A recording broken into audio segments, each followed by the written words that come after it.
Hello students, myself is Parminder Singh from Prab Kripa classes. Our today's topic is job application format.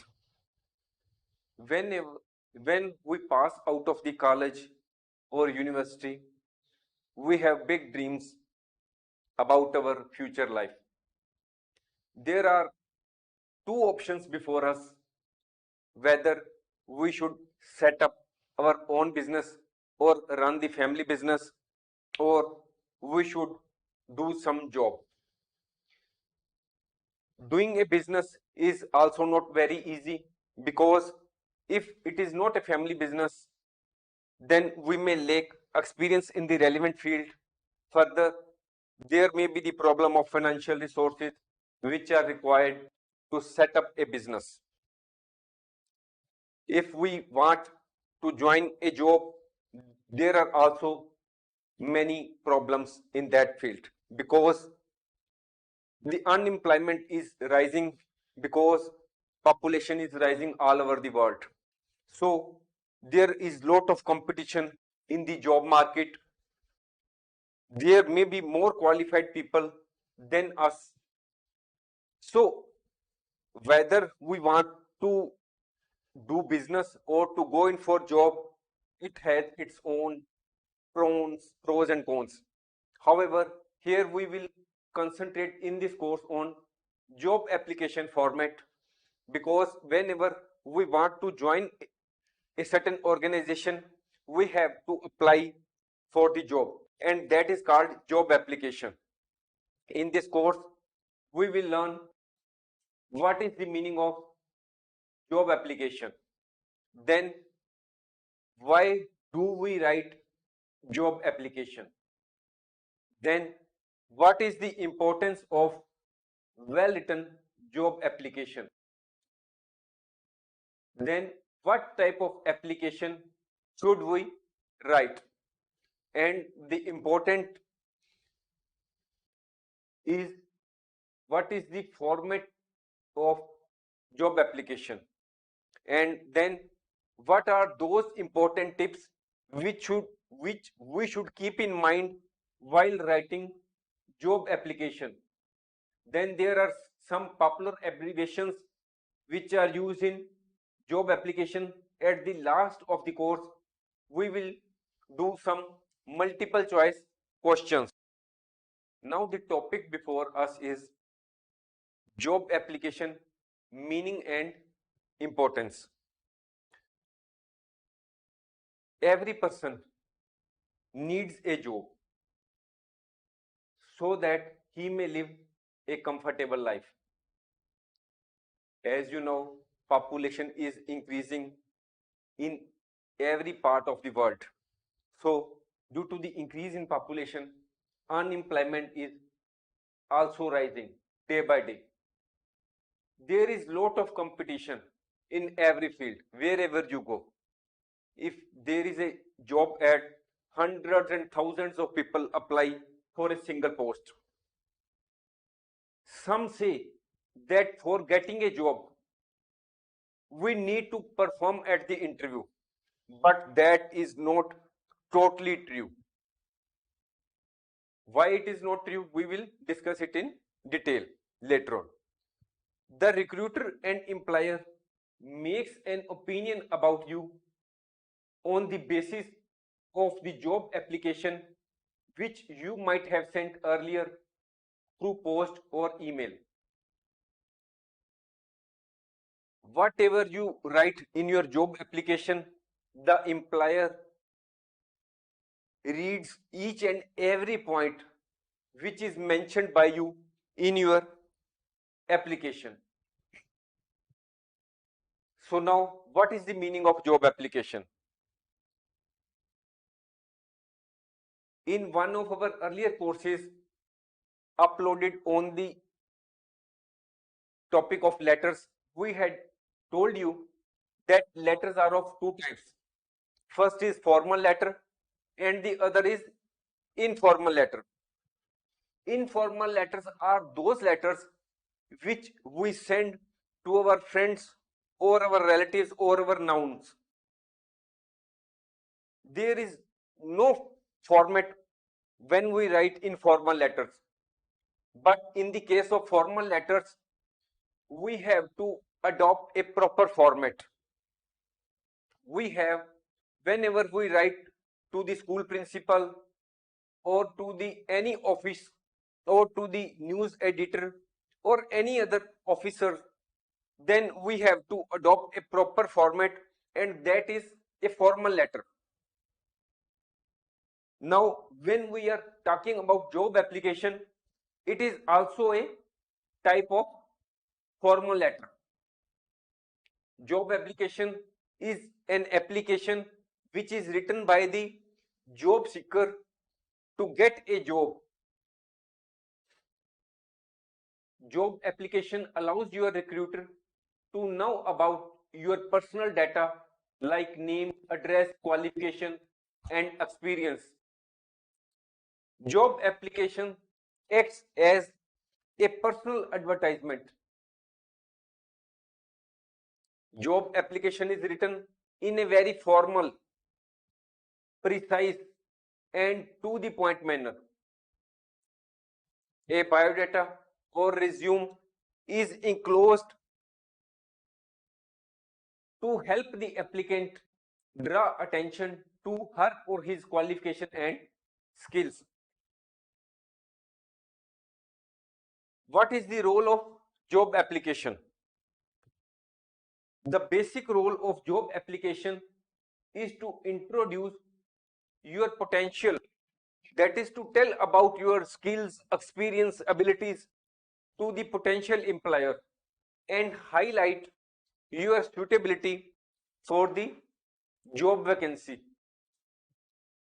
Job application helps the employer in shortlisting the candidates for the interview, because whenever there is a job ad, a large number of people apply for the same.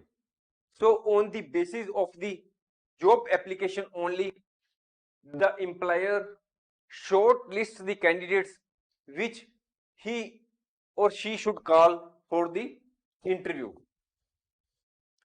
Job application is one of the first things that makes an impression of you in the eyes of the employer. It is not possible for the employer or the hiring manager to call each and every applicant who has applied for the job. So it is only on the basis of, firstly on the basis of the job application, the employer makes an opinion about the job seeker. The applicant needs to convince the employer that he is the right choice for the job. How he can impress the employer? He can impress the employer by presenting a detailed and clear job application. Even if you send your CV by email, it means that even if you send your job application by email, still you should write a brief description about yourself in the mail. It means that you are sending your resume by email or biodata by email. Even then, you should write in the opening letter something brief description about yourself, and after that you should enclose the biodata about yourself. Now, what is the importance of well written job application? Every person who wants to get a job should be familiar with how to write a job application. A well written job application has the best chance of accomplishing its purpose. Its purpose means to get the job. The job application reflects the character and communication skills of the writer. Now, what type of letter or application should you write? There are no hard and fast rules. First of all, we should keep in mind to whom we, what is the purpose of writing the letter and to whom we are writing. Letter writing format depends on your audience. Audience means the person to whom the application is addressed.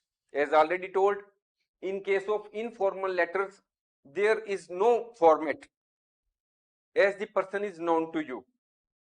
But in the case of formal letters, we have to adopt a proper format. When we are writing to our friend or close relative, we may casually write a letter in the form of an email or handwritten one. But whenever we are writing to our business partners or for the business purposes, or we are writing to public authorities, to school principal, police authorities, news editors, or we are writing to a potential employer for getting a job, a typed format letter is the most appropriate choice, because it may be possible that our handwriting may not be legible.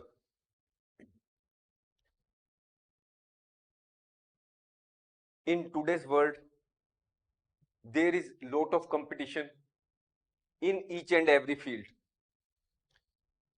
As already told, whenever there is a single post, thousands of people apply for the job.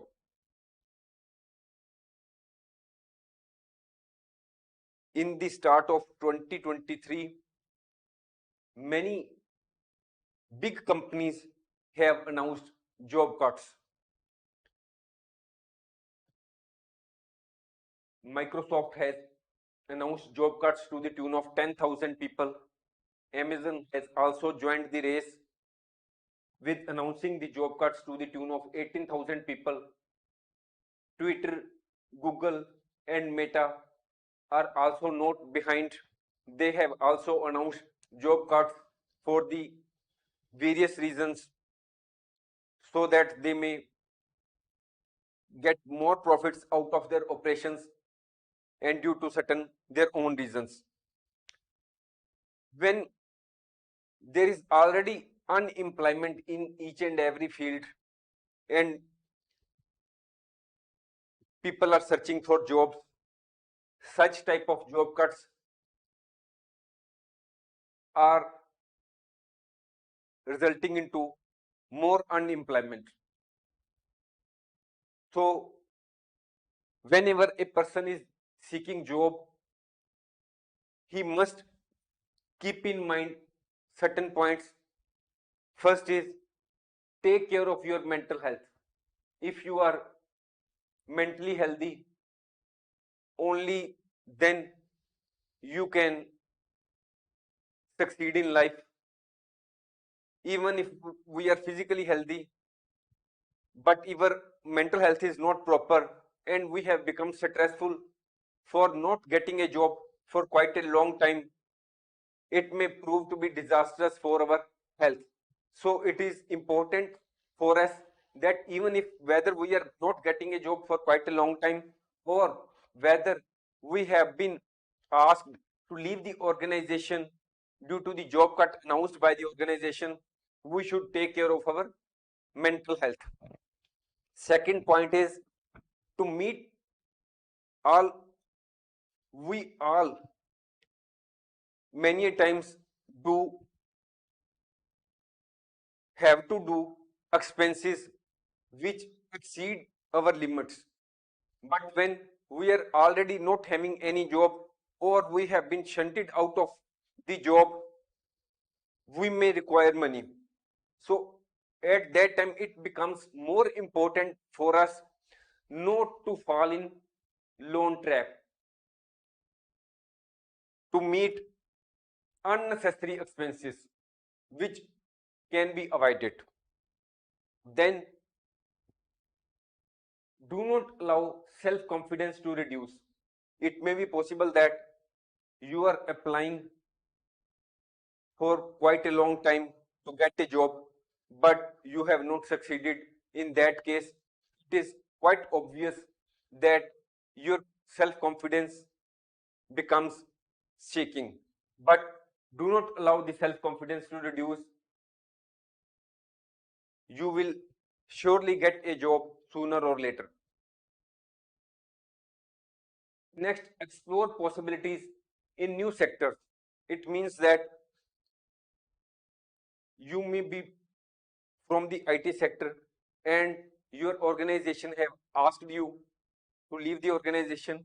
In that case, you should explore the possibilities in other sectors where you may do the duties as well. Now, what is the difference between job application and informal letter? Job application is a type of formal letter and it is written in a prescribed format. On the other hand, informal letters are personal letters and there is no particular format. The format is flexible. Now, second point, a job application is written formally or professionally. Informal letters are written in a friendly and casual way. A job application is written for getting a job. On the other hand, informal letters are used for communication with friends, relatives, etc. As we are making today use of social media, that is WhatsApp, Facebook, the use of informal letters has decreased. We may or may not have a concrete reason for writing an informal letter. On the other hand, whenever we write a formal letter or job application, there is certain purpose before us. When we write a job application, our purpose is to get a job. Whenever we write to school principal, our purpose may be remission of fine or to get an admission in the school, or when we write to the police commissioner or police authorities, we may be informing about the law and deteriorating law and order situation. So there is some purpose whenever we write a formal letter or job application. But in case of informal letter, there may not be any reason, concrete reason, just for the purpose of writing or having communication with our friend or relative, we may be writing an informal letter. We may also add that we have already uploaded courses on good communication skills, how to manage stress, web applications, time management tips, most common mistakes in English grammar, past tense, present tense, future tense, and much more. You can look out for the same on our website and many other sites. Now we will understand the important tips for writing job application. First, job position and source.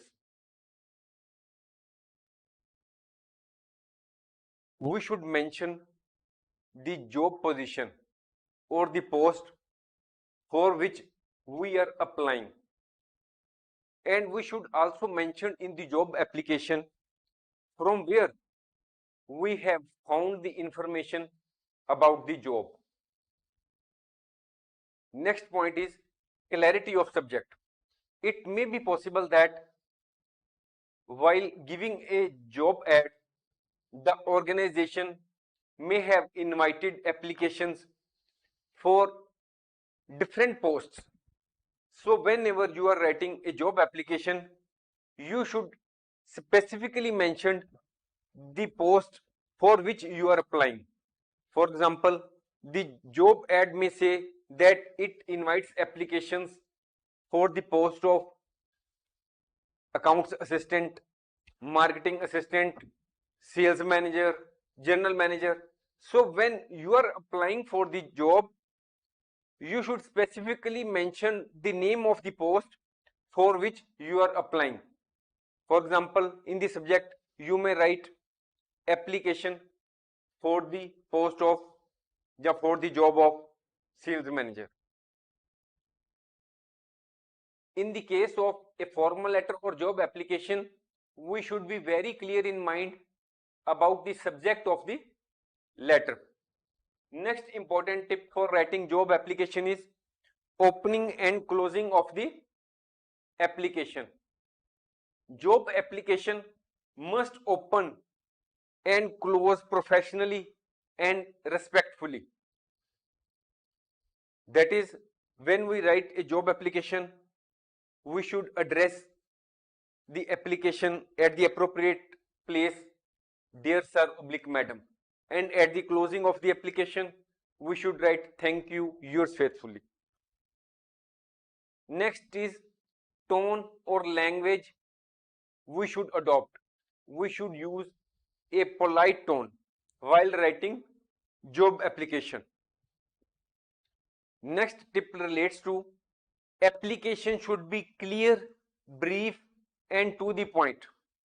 We must keep in mind that for a single post, thousands of job seekers may apply. So if we write a very lengthy job application, the potential employer may throw our application. So we should write a job application which is clear, brief and to the point. Next point is use simple language. When we are writing job application, we should not use slang language. Slang language means very informal language. That is the language we use while writing a letter to our friend or relative. Or slang language means a language which is used in a particular group, or when we use angry or abusive language. For example, killing me is a slang. This is a phrase and not to be taken literally. Literally means in the exact sense of words. We should not take it that.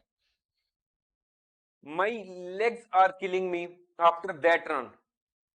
This is a slang. In this case, slang language has been used, killing me. It means that your legs are hurting after that run.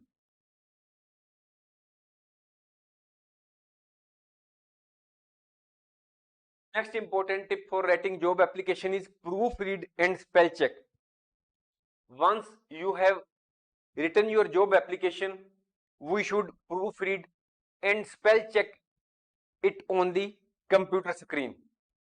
Then we should take a print of the job application and go through the same once more so that we may check the errors.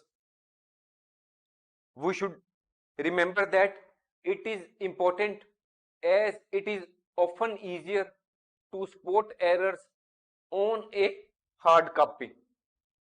Next point is signing of letter.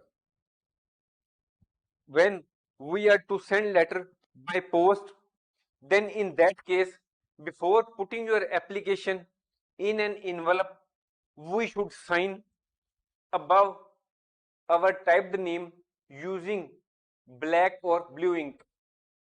We should not use red or green ink. Next point is no contraction. We should not use contractions like don't, doesn't, hasn't, like contractions. We should use full words, that is do not, does not, has not. Next point is plain font oblique write neatly. If we use plain font and write neatly, it avoids inconvenience to the reader or the potential employer. Next point is never write in one go. One go means using one lengthy paragraph. We should use the proper format while writing job application. We should write the job application in paragraph. We will learn about the proper format of the job application. Then we should leave an adequate number of lines between the paragraphs to make it look clean. Next tip for writing job application is completeness. We should introduce ourselves and highlight our skills and qualifications. Next tip is do not copy paste. There are many types of formats which may be available online. So in that case, we should not copy paste what is available on the side. We should draft our own job application on the basis of the job description as mentioned in the advertisement. It is appropriate to refer to yourself as I and to the reader as you. Reader means the potential employer. Please do not use the words like the writer for yourself and the reader to whom we are sending the letter. That is, when we are writing the job application, when we are describing our own qualities, skills or qualification, we should use the word I. And for the employer, we should use the word you. Now the topic before us is format of job application. Some people use the word job application and covering letter interchangeably. That is not correct. In fact, job application consists of two parts. First is covering letter and the second is biodata or CV. The format of covering or forwarding letter is similar to the format of a formal letter. Why the covering letter is written? Covering letter reflects the personality of the writer or job seeker. The covering letter must be brief and polite. When we are writing job application, we should avoid the extremes of bragging and ingratiating. Bragging means to be boastful or arrogant or egoistic or overconfident. Ingratiating means attempts to bring oneself into the favor of another, often with flattery or insincerity. It means that we should not use those words in our job application which show that we are flattering or we are insincere. Now this is the format of job application before us. First of all, we write the name and address of the sender, that is the job seeker. Here we also include the email and mobile number if required. Here you can see that this is the name and address of the sender or job seeker. After that, we write date of job application. After writing date, we write the receiver's address. Receiver's address means to whom we are applying for the job, that is the potential employer or hiring manager. In this case, the principal of a school is the potential employer. Then comes subject. Subject has to be written in 4 to 6 words approximately. Here we are writing an application to the potential employer, that is the principal of a school, and our subject is application for the post of English teacher. Then After writing the subject, we have to write salutation. Salutation means we have to give proper respect to the prospective employer or hiring manager.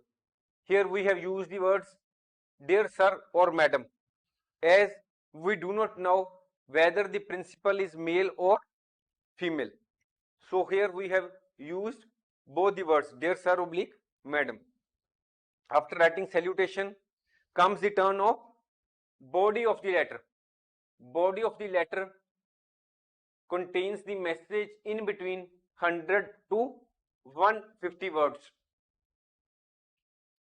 Body of the letter or job application usually contains 3 paragraphs. In the first paragraph, we mention the source from whom we have come to know about the vacancy. It may be some ad in the newspaper or some other person. And we have also to mention about the post for which we are applying. Second paragraph relates to your qualification, achievements and experience. And in the third paragraph of body, we have to give reference to the employers and conclude with an assurance. And after that, we have to complementary close our job application by using the words thank you, yours faithfully. After that, we write the name,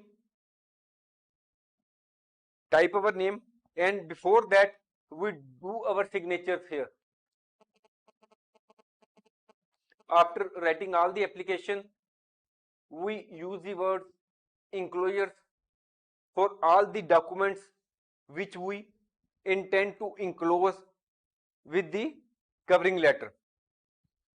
If we are to send carbon copy of our job application to some other person also, which may be required as per the job ad, then we use the words CC for the same. We will discuss each and every point of the covering letter which we have discussed in the format one by one.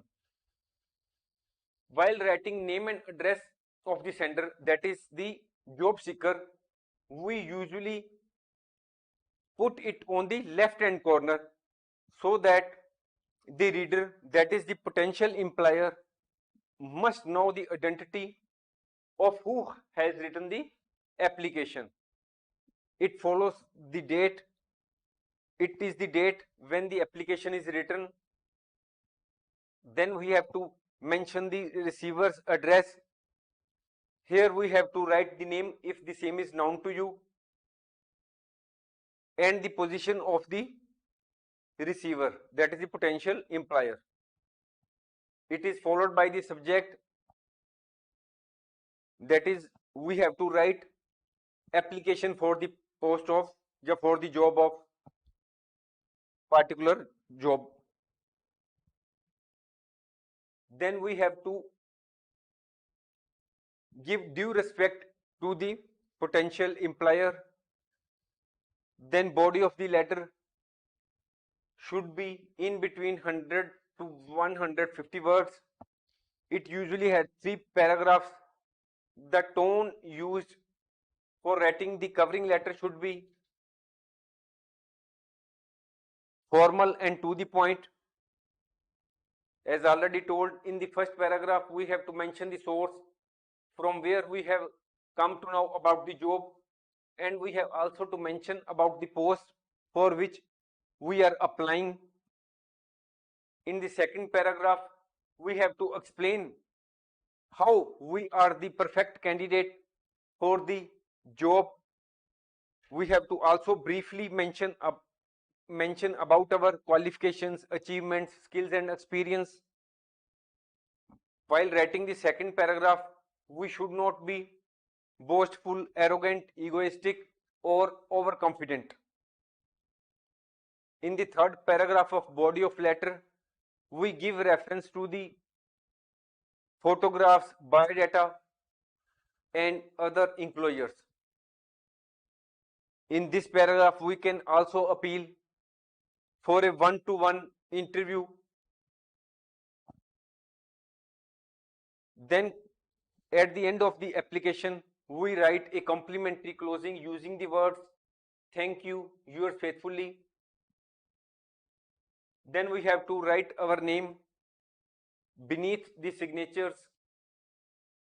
After signing, you are supposed to mention the heading employers, where we have to mention the name of the documents and testimonials which we are enclosing with the covering letter, which may include the passport size photograph, biodata, copies of certificates, or any other.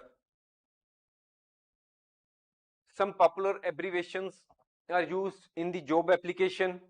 CC means carbon copy. That is, if we want to send a copy of our job application to someone else also, it is mentioned at the last of the covering letter. After writing enclosures, mentioning documents, after that we write CC. But in the case of email, after two we write CC. ENCL is used for enclosures. Here we give the list of attachments to the letter. PTO means please turn over. Continued, this is the abbreviation. Registered means registered when we send the letter by post. This is the short abbreviation of that is I am a vegan, that is I do not eat any animal based products.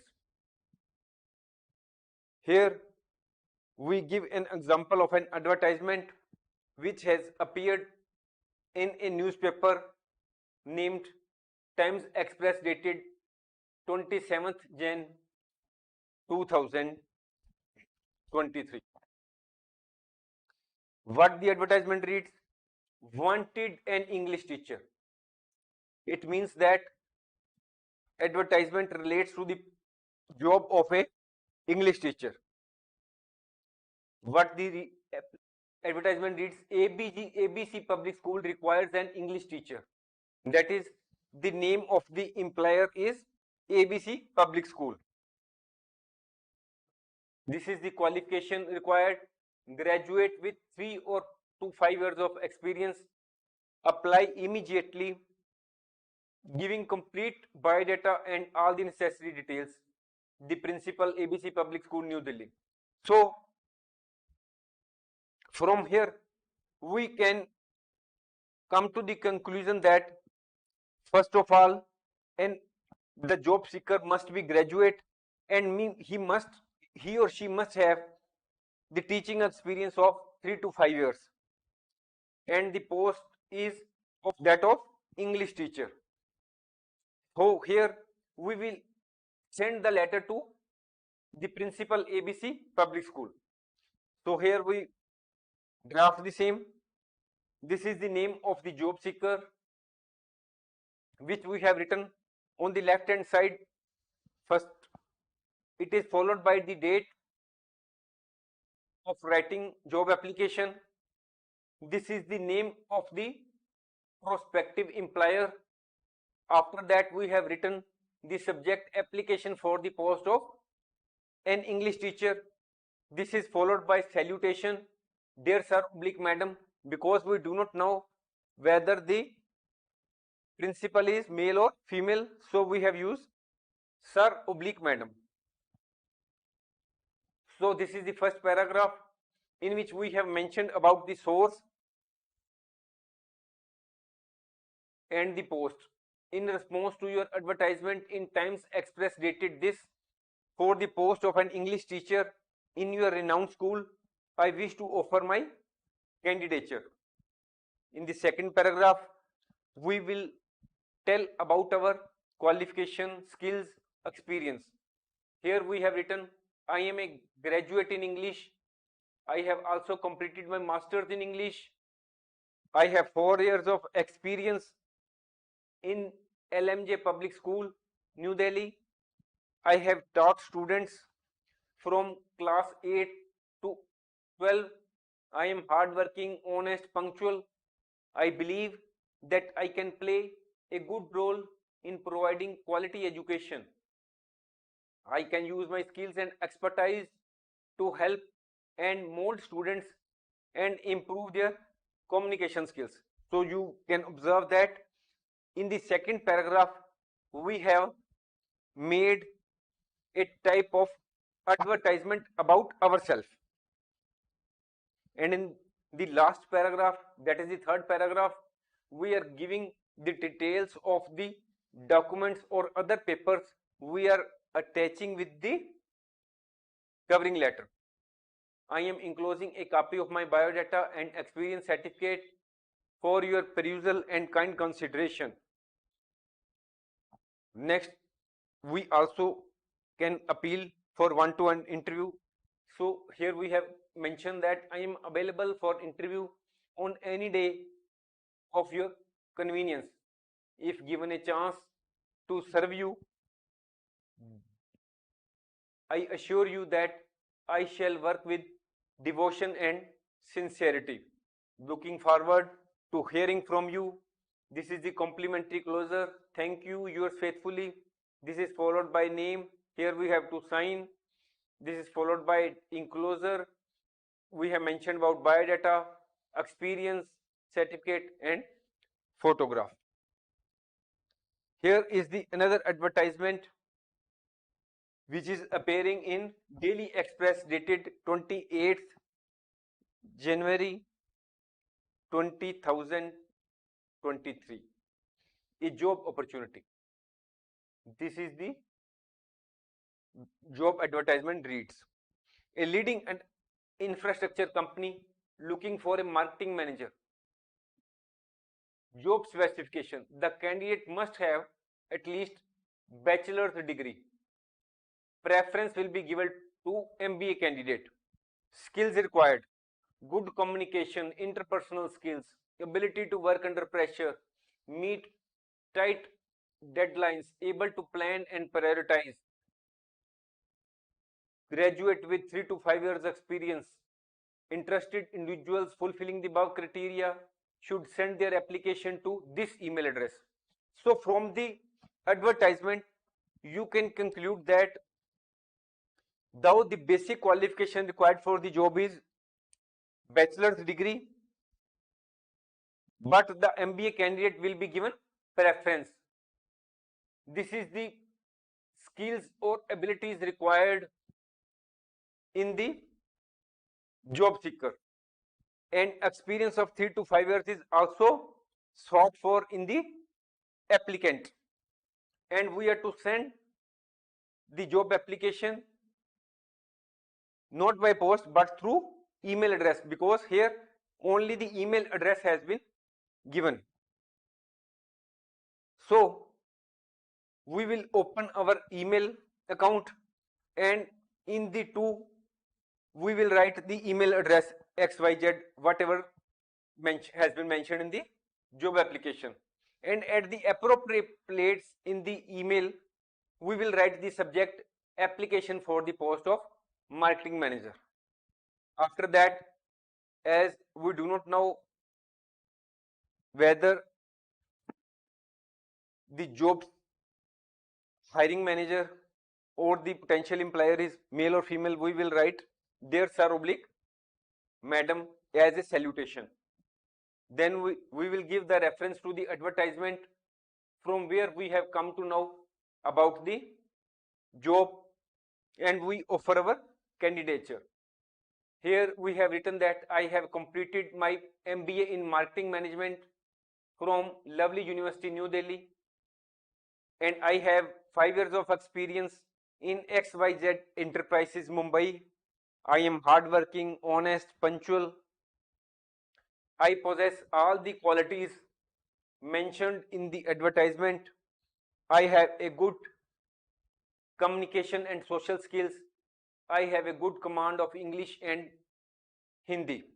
Here you will observe that we have given the reference of all the qualities which are required as per the job description mentioned in the job ad. Then in the last paragraph, we have given the reference to the documents which we are enclosing. I am enclosing a copy of the biodata and experience certificate for your perusal and kind consideration. I am available for the interview on any day of your convenience. If given a chance to serve you, I assure you that I shall work with devotion and sincerity. Looking forward to hearing from you. Then comes the complimentary closer. Thank you, yours faithfully. We have to sign and write our name. This is followed by enclosure, biodata, experience certificate, and photograph if the same is to be enclosed. Now we will see whether we have been able to understand the each and every point which has been discussed so far. So let us make some reality check. We will find the correct option from the below. Why do we generally end a how do we generally end a job application? Yours faithfully, yours affectionately, yours lovingly. As already told that when we write an informal letter, that is when we write to our friend or relative, we are informal. We may use the words like yours affectionately and yours lovingly. But when we write a formal letter like job application, we have to be very formal. So in that case, we have to use the word yours faithfully. Next, we should not use slang language in the case of. Slang language means the language which is used only in a particular area or in a particular community, or the abusive language. Though we may use slang language while writing a letter to our friend or relative, but we must remember that the receiver or the friend or relative may not be having the proper mood to digest your slang language at that relevant time, because he may be already upset because of some other reasons. So in my opinion, we should not use the slang language in both the cases. We should avoid, we should use proper language so that we give proper respect to each and everyone, because if we give respect, we get respect. Then comes the next. Normally a letter should contain words 100 to 150 or 400 to 500. We have already told you that the prospective employer may receive thousands of job applications and he will not have unlimited time to go through each and every application, and that too when the application is very lengthy. So your application should be short and to the point. So here the job application should be 100 to 150 words. Next is, where should the name and address of the person writing the job application should come? As already told, we while discussing the format of the job application, we had told you that we will start writing the job application from the left hand corner, and first of all we will write the name of the applicant, name and address of the applicant. So this is on the top left corner. Next, where are the details of the enclosures mentioned in the letter? While discussing the format, it had been told that when the body of the letter has been fixed, after that comes complementary closure, signatures, and at the last, below the signatures, comes the details of the enclosure. So from these three below the signature column. Next, which of the following salutation is used in the job application? Dear Khan, dear Mr. Khan, dear Sir oblique Madam, dearest Khan.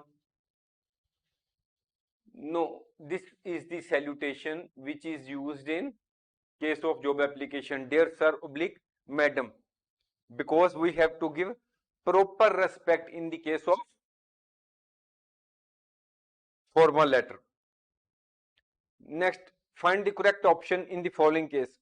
We can sign the job application using blue ink or red ink. Red ink is normally used when we are students and our teacher checks our answer sheets or copies. So to pinpoint any wrong thing, the red ink is used. So we have to use blue ink. Next, we should use contractions in job applications such as has not, hasn't, hadn't, don't, doesn't. No, we should not use contractions. So our answer is no. Next, there is no particular format for writing a letter to. When we write to the principal, we have to use proper format. When we write to the editor of a newspaper, we have to use the proper format. We have to use subject, salutation, body of the letter, request made. While writing job application, we have also to write a proper format. But when we are writing to our friend or relative, we don't have to follow any format. Our letter may run into many hundreds of words. We do not have to use the words like thank you, or we need not give salutation like dear sir oblique madam. We may simply use the name of the person we are writing the letter to. So in the case of friend or relative, there is no particular format. Subject is written in the case of informal letter. When we are writing to our relative or friend, we may simply be writing because just for the purpose of communication. Even we may not have any urgent work or particular subject for which we may be writing. So when we write a job application or formal letter, subject has always to be written. In the case of informal letter, subject is not written. Next, tone we should adopt in the case of job application. Friendly? No. In the case of informal letter, we should use friendly tone, but in the case of job application, we should use the request tone. Next, which of the following statement is incorrect? A job application must be written in a legible handwriting. Yes, a job application must be complete in all respects. Yes, we have to tell all about our qualification, experience, skills, abilities. A job application must be written in a single paragraph. No. As already told, the body of the letter usually contains 3 paragraphs. So when we write a single paragraph, it will not look nice, and the prospective employer may make an opinion of you that you do not know how to write a job application, or you do not have the proper communication skills, and the application which you may have written for the job gives a very bad impression of you. So the statement which is incorrect is this one, that the job application must be written in a single paragraph. Next correct option, where is the date mentioned in the job application? If you remember that after writing the name and address of the job seeker, we write the date. So after the salutation, no, after the address of the job seeker. Which of these is not a part of a job application? We write date, yes. We write signature, yes. We write salutation, dear sir oblique madam, yes. So when all these have to be the part of job application, this is none of the above, because date, signature and salutation are part of the job application. Next, job application should be in the proper format, yes. Clear, brief and to the point, yes. It should be grammatically correct, yes. So our answer is all of these. The personal details of a job seeker are written in which part of the job application? Cover letter or resume?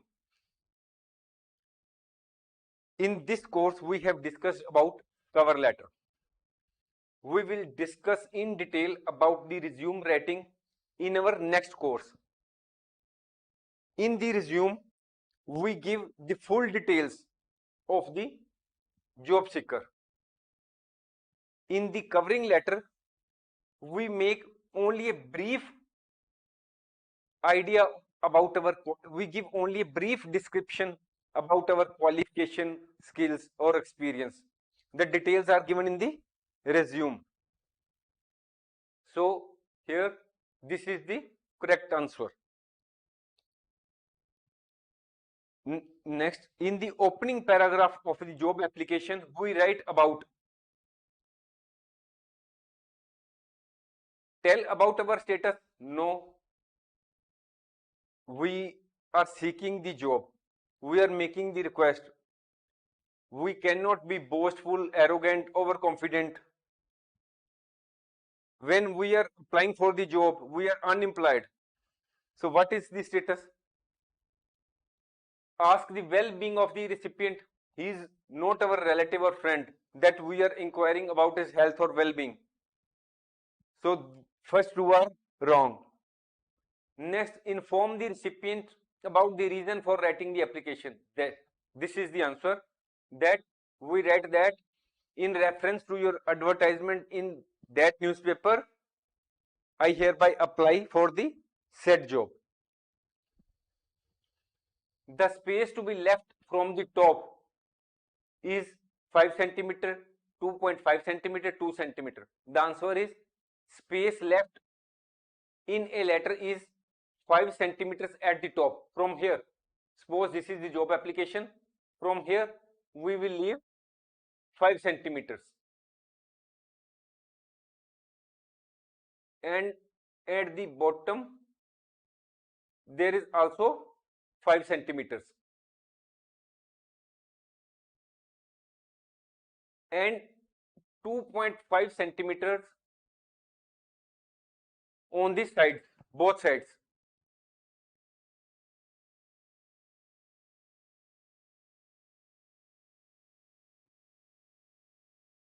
Now we conclude this course.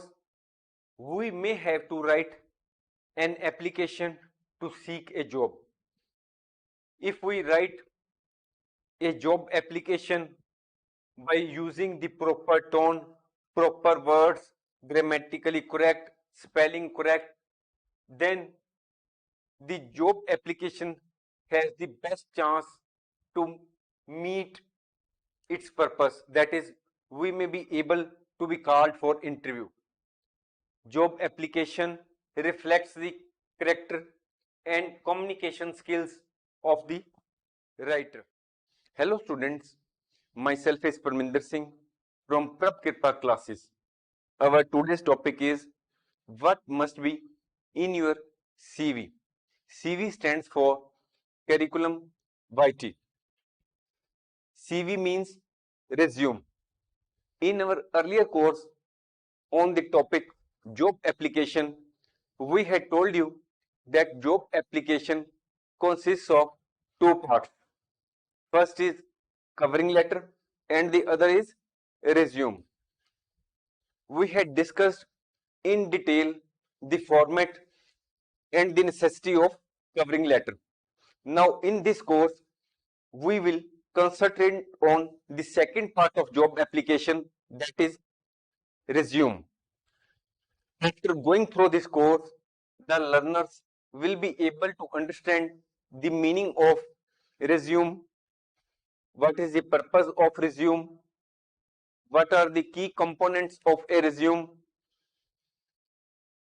The students will also understand the format for writing a resume and what is the difference between hard skills and soft skills, and how does CV reach the recruiter. Now we will understand the meaning of resume, purpose of resume, and the key components of resume. First, what is the meaning of resume? Resume is a document that sums up your education, work history, and other relevant skills and accomplishments to obtain a job. It means that when you want to apply for a job, you will have to mention your qualification, your work experience, skills, and what you have done so far, all on a paper in a proper format. And that format is called resume.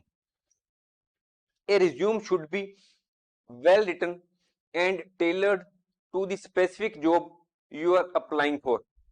It means that if your handwriting is not legible, the other person to whom you are sending your resume is not able to read what you have written, then the purpose of writing the resume fails. So it should be either well written, properly drafted, or preferably we should have it typed. And the other point is tailored to the specific job. It means that we should mention all the relevant points which we have in us, that is the specific qualities which are relevant to the job should be mentioned in the resume. It is not that when the job is for a accounts officer, you are mentioning your marketing qualities. You are to mention the aspects or the qualities which are in you which pertain to the accounts. Then always submit your resume with a cover letter. We will concentrate on this point later on. It means that sometimes the person who is applying for the job sends his resume without a cover letter. He thinks that it is not necessary. When he is sending the resume, all his particulars are mentioned in it. But it has been found from the research that the chances of getting the job increase if you attach covering letter with the resume. Otherwise, the person who is going through the resume or who has received your job application may not attend to your resume if it is without covering letter. Then what is the purpose of a resume? Resume serves as a marketing tool to sell yourself to the potential employer. How marketing tool? Whenever we launch a product in the market, we have to tell the public what are the essential benefits or the qualities which make it superior in comparison to other products available in the market, such as pricing or the purpose for which it has been produced or manufactured. In the same way, we have to tell to the potential employer what are the benefits which are in us or the skills which are there in us which may be beneficial for the organization. Resume demonstrates why you are the best candidate for the job. It is important to understand that a resume is not an exhaustive list of everything. It means that you have not to mention all the details and your resume go in lengthy pages, many pages. It is not to be so, but rather a selective and brief representation of your most relevant experience and skills. It means that resume has to be brief and only the relevant skills, accomplishments, or other details which are relevant to the job description, only that have to be mentioned in the resume. And another important point, regularly update your resume. It may be possible that you are having 3 years of experience in teaching, and with the passage of time 4 years have elapsed, but you have not updated your resume. When suppose you apply for a job and the other person is having 4 years experience, but you have not updated your resume with the latest qualification or experience, then it is quite possible that the other person may get the job. So it becomes all the most, it also becomes necessary that we should update our resume from time to time so that it reflects our current situation. A well-crafted resume increases your chances of being selected for an interview. It is not that you apply for a job and send him covering letter and resume, the other person, that is the potential employer, will select you, because as already told in the previous course that unemployment is rising because the population is rising. On the other hand, many large companies or small companies, even MNCs like Microsoft, Apple, TCS, Infosys, and other companies have announced job cuts because of the different reasons which may be prevailing according to the different situations. So if your resume is not proper, you may not get the job because you will not be called for the interview. The main of a resume is to get you noticed by the hiring manager and persuade him or her to invite you for an interview where you can further show your abilities and make a strong case for why you should be hired for the job.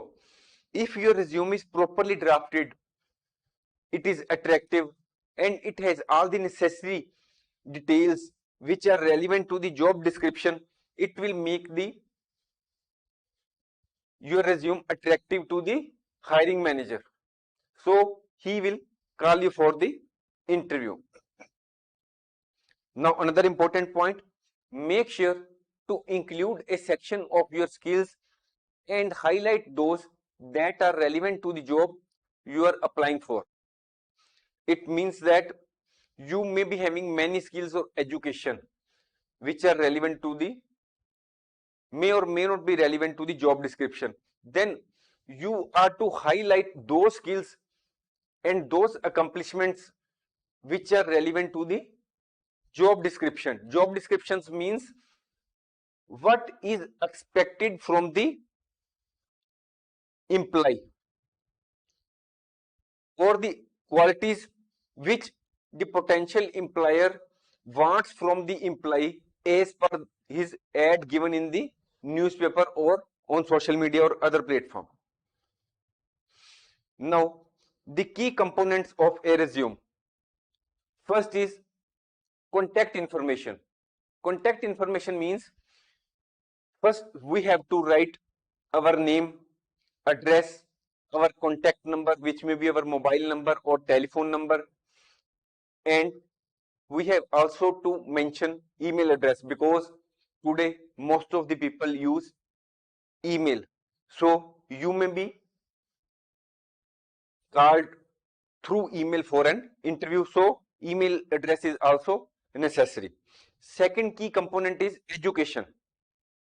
You have to mention your academic background, that is the name of the institution where you attended for the education, and the courses or degrees which you have earned. Third point is skills.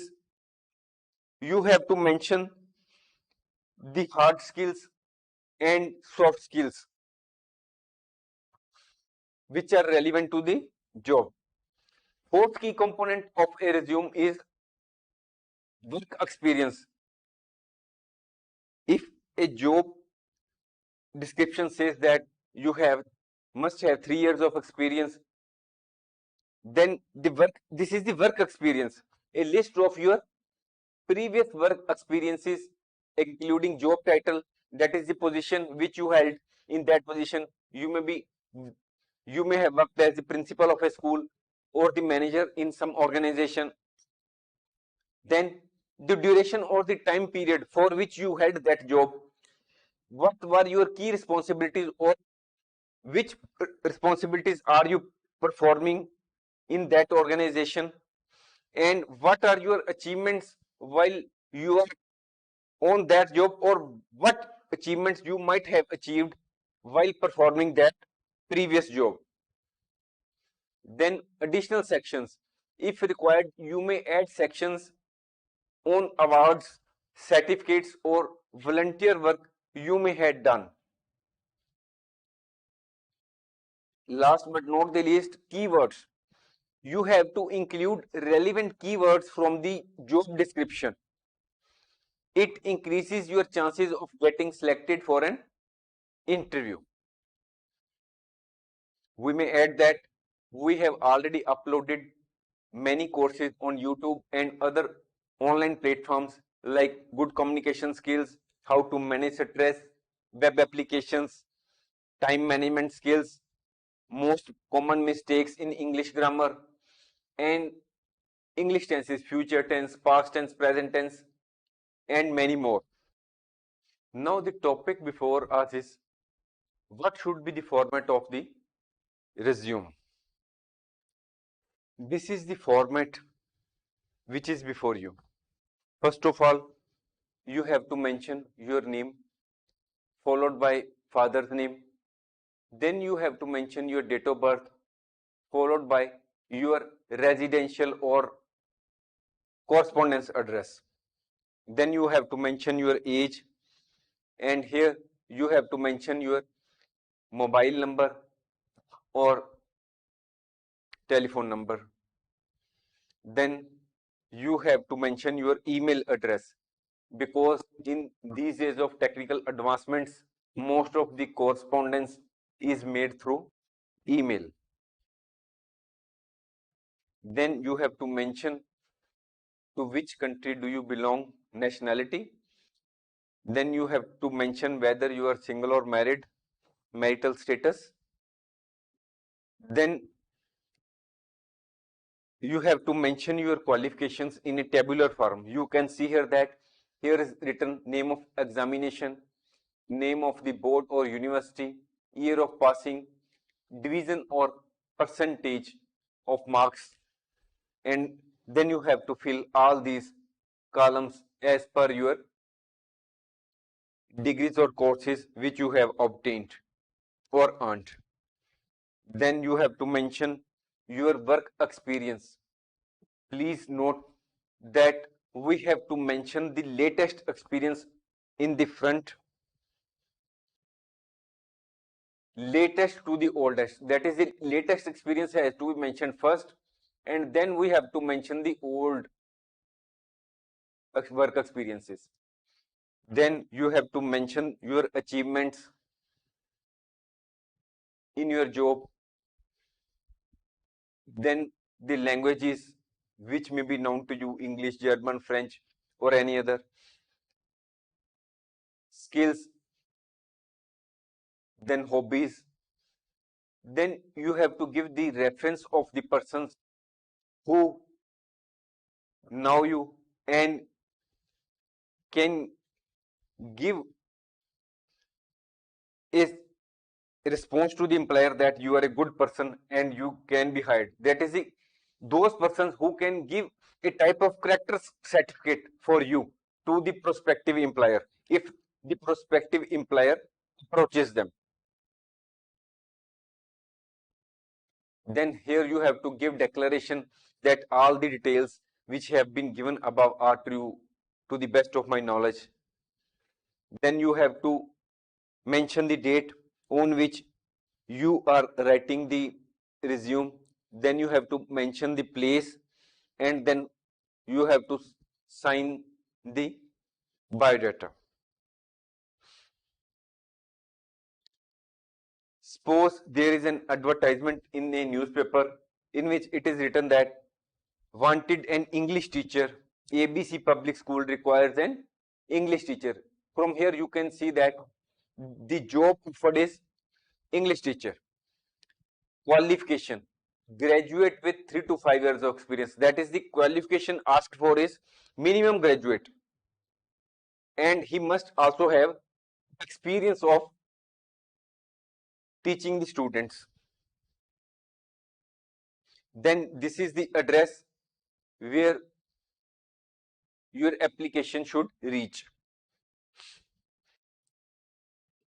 This is the format or the writing of the cover letter which you have to write for applying to the said job.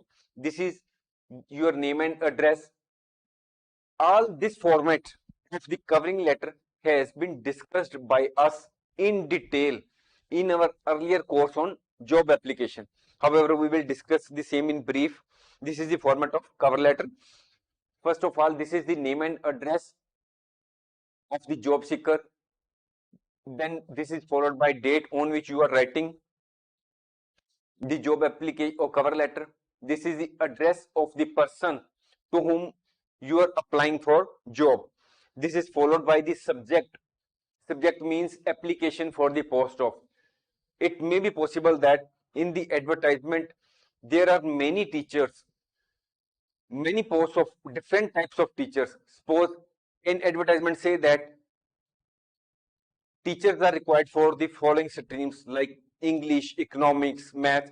Then you have to specifically mention in your cover letter application for the post of English teacher or math teacher, economics teacher or any other. Specifically mention the subject for subject teacher for which you are applying. Then you have to give salutation, proper regard to the prospective employer. Then you have to give the reference from where you have come to know about the job. Here we have mentioned that in response to your advertisement in Time Express dated this for the post of English teacher in your renowned school, I wish to offer my candidature. Then you have to briefly tell about your qualification or your teaching work experience. I am a postgraduate in English. I have completed my master's in English. I have 3 years experience in LMJ Public School, New Delhi. I have taught students from class 8th to 12th. I am hardworking. You have to mention your qualities. I am hardworking, punctual, honest. I believe that I can play a good role in providing quality education.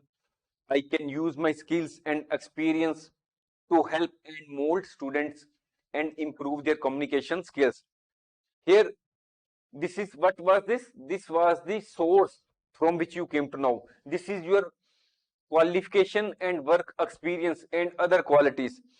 Then you have to mention the documents which you are enclosing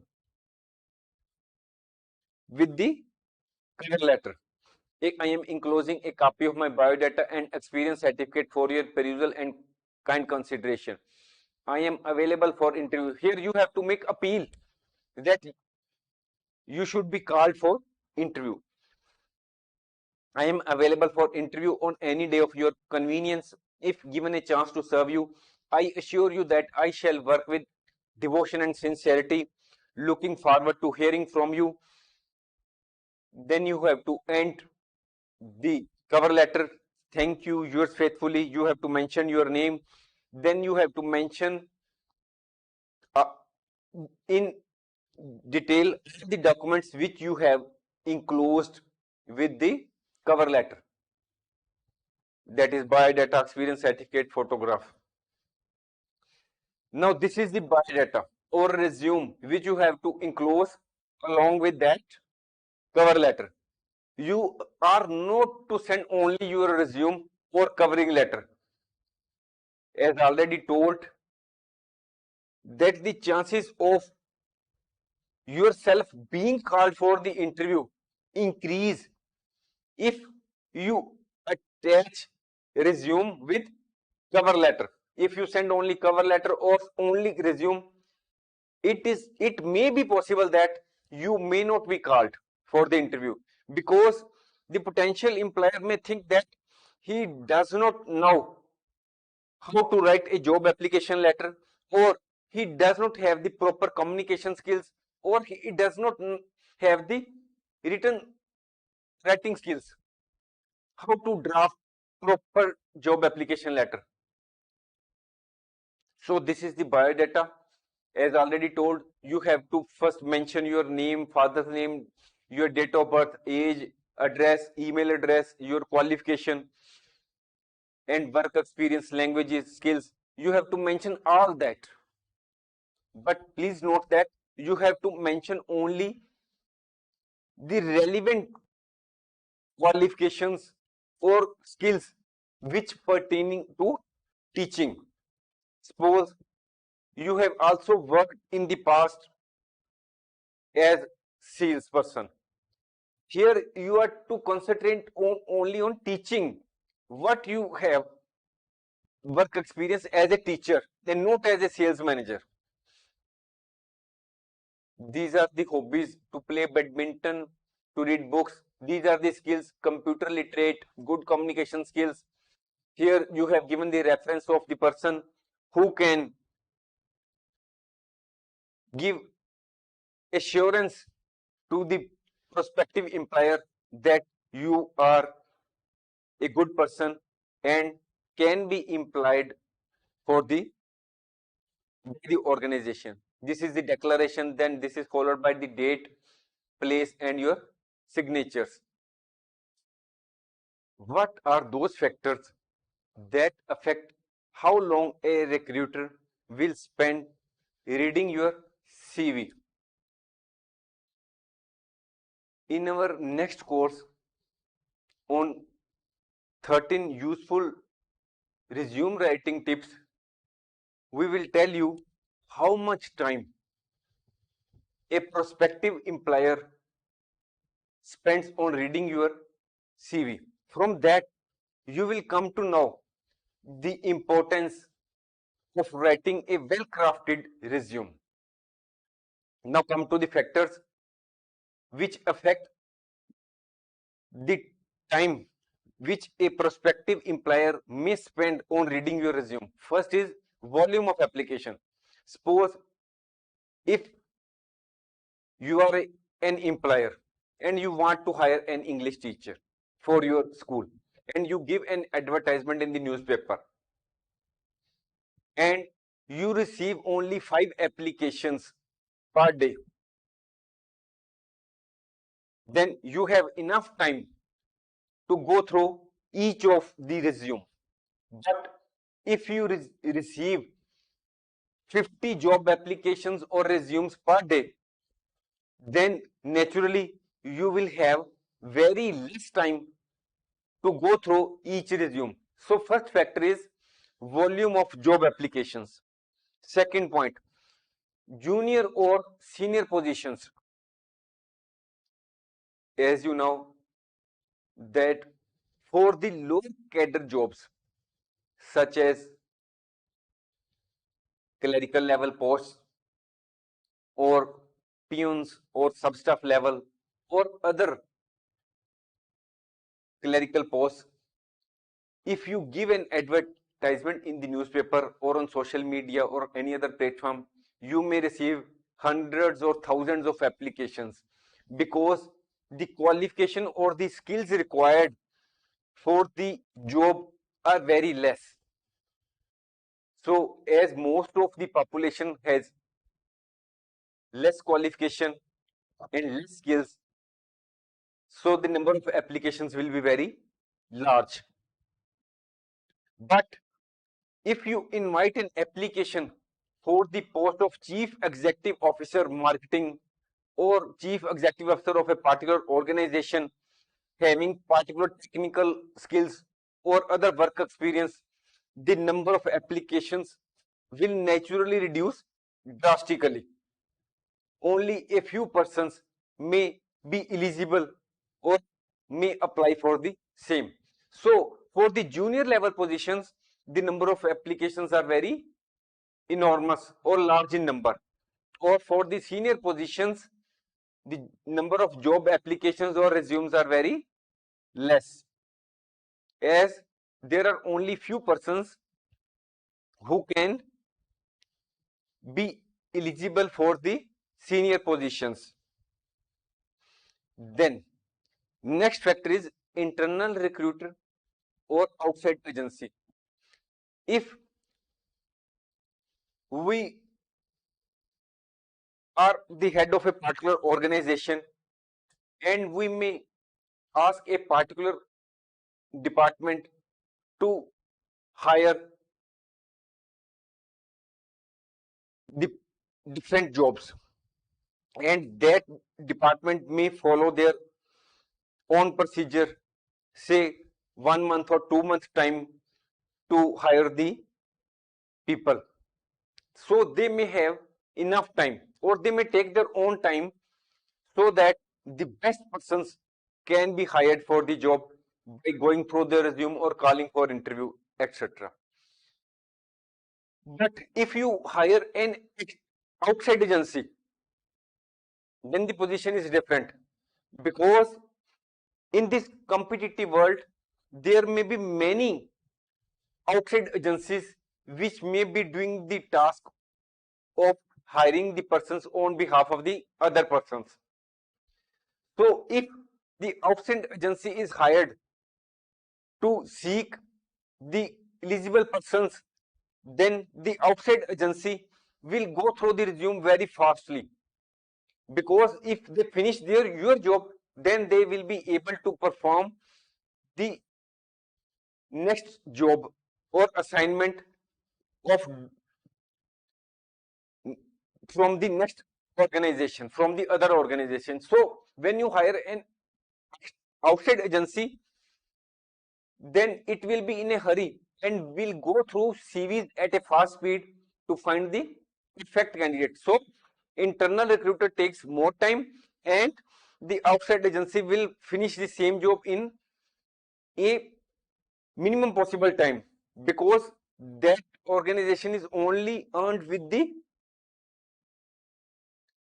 money which he will receive and not with the quality of the person he may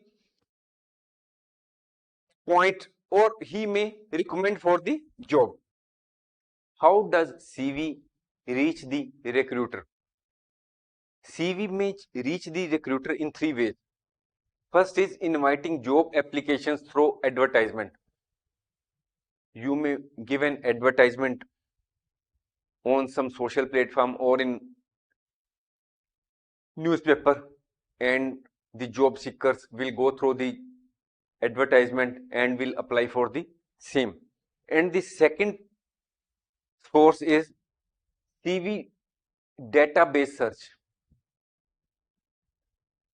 It may be that you may be having some data of CVs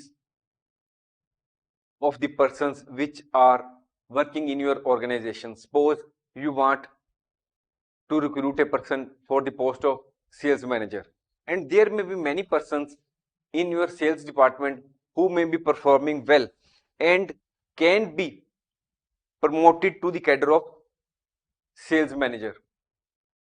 So you can go through the database which may be available in your organization, and you can go through the same and find out the suitable candidate which may be appointed for the said post.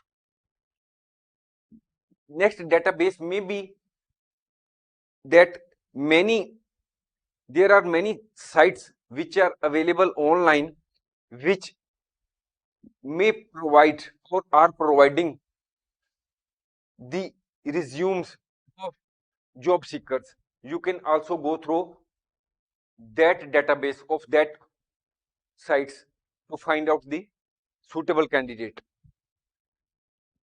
Next, third point is recommendations and referrals. We have discussed this job applications through advertisement, then database search. Now we come to recommendation or referral. Suppose this is your friend A. He is the head of an organization XYZ. This organization wants a marketing manager,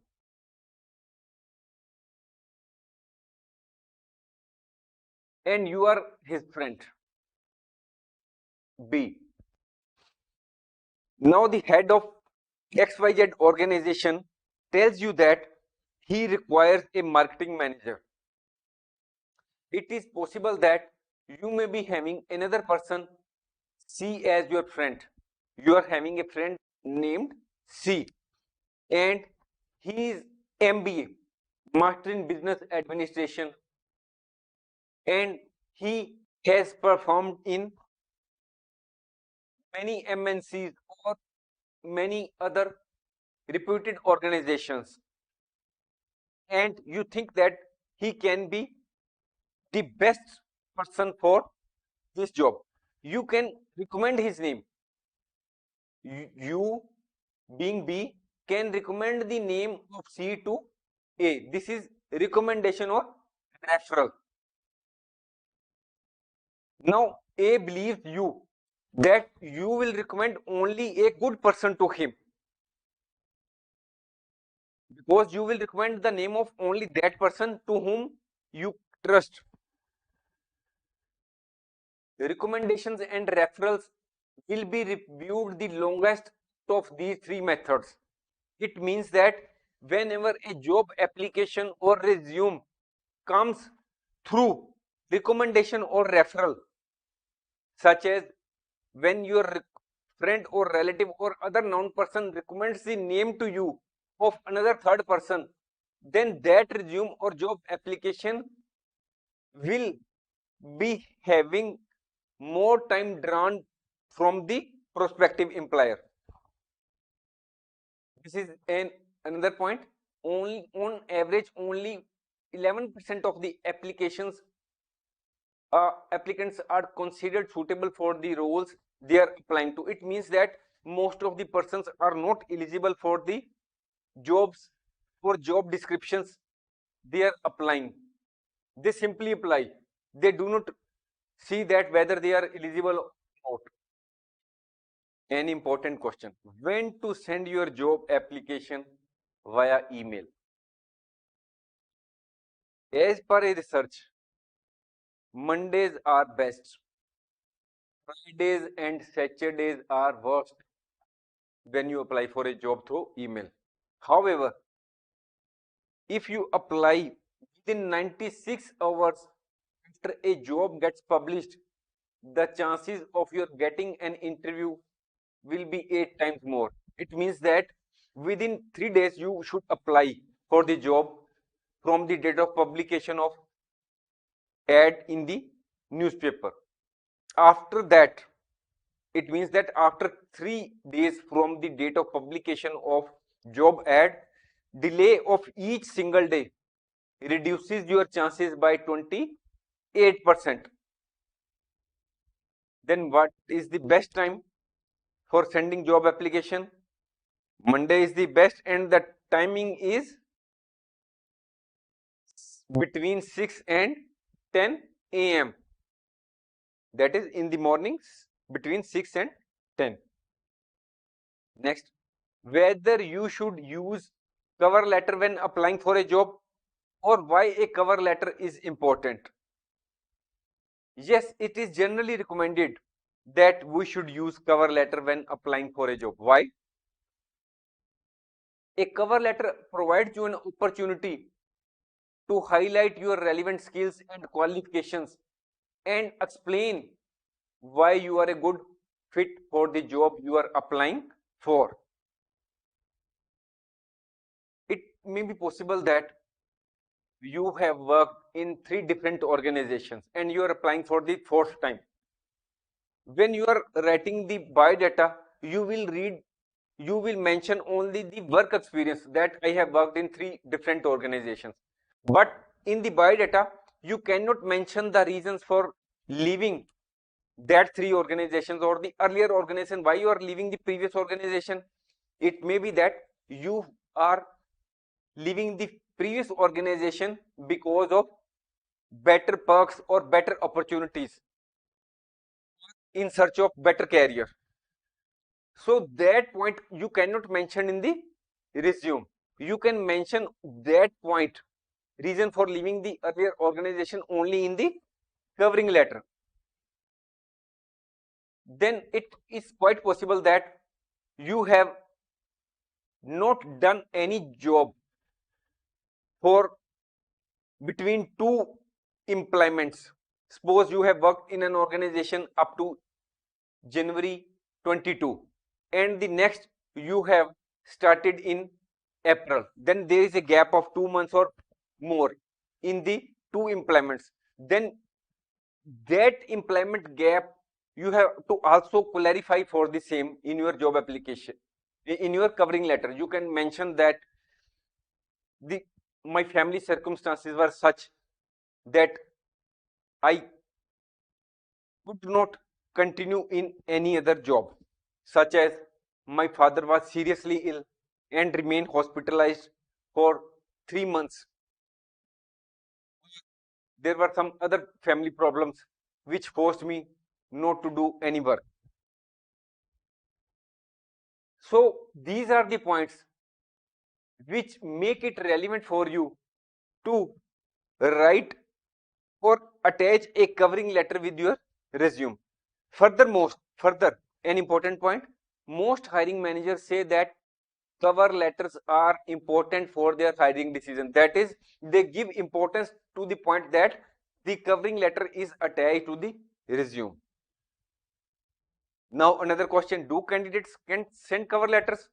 No matter what the job ad says, even if the job ad says that you should send covering letter as well as resume, most of the students or job seekers do not send covering letter. They send without covering letter. They send only resume. Next point, should you send a cover letter if it is optional? There is no mention, or it is mentioned that you may or may not send covering letter. You may only send resume. Even answer is, even if the job ad states that cover letter is optional, you should send a cover letter. It has been found that majority of the employers or prospective hiring managers give preference to the candidates who send a cover letter along with the resume. Cover letter becomes necessary when a cover letter is required as per the job ad. If the job ad says that you are to send covering letter, you must send. If the job ad says that the cover letter is required and you do not send the same, it is likely that the decision maker will think that when at the initial time you are not following the instructions, then what will you do in future? So it is likely that decision maker will not consider your job application and you may not get the call for interview. Now we will understand the difference between hard skills and soft skills. Question before us is, employers are looking to hire employees who have the right mix of 2 different types of skills. What are those skills? Answer is, employers are looking to hire employees who have the right mix of 2 different types of skills, that is soft skills and hard skills. Then what is the meaning of hard skills? Hard skills are those skills that you learn through specialized education or training. it is quite possible that you may have learned many computer languages. So this is your hard skill. You may have specialization in any other field, which you may have got through special training or through some special technical education. That skill falls in the category of hard skill. Some examples of hard skills are proficiency in industry related software, fluency in a foreign language, medical or scientific knowledge, that is nursing, lab techniques, etc. Then digital marketing, SEO, social marketing, social media advertising, etc. Hard skills are usually teachable. That is, these skills can be taught. These skills are often quantifiable. That is, you can quantify the same. Now, what are the soft skills? Soft skills are the abilities you can apply to almost any position. Whether you are a professional or any other person, you can apply the soft skill to any job which you are holding. Soft skills are typically personality traits and therefore extremely valuable to the employers. Soft skills are also known as social skills. Some examples of soft skills are communication skills, leadership, teamwork, adaptability, problem solving, time management, how to manage the different jobs, how to give time as you have a lot of work to do before you, how to manage yourself, self management. These are all soft skills which you require or which may help you in performing your job, whether you are holding any technical position or a normal position. If you possess many hard skills, it increases your value and competitiveness in the job market. But at the same time, it is also important for you to develop soft skills to communicate, cooperate, and lead in the workplace. Workplace means any place such as office, factory, workshop, studio, shop, plant, where we work. Then these are the 13 useful tips for creating a well-crafted resume. We will discuss the same in our next course. Now this is another important question. How much time do recruiters spend on reading CVs? We will also discuss the same in our next course. Now we will conclude this course.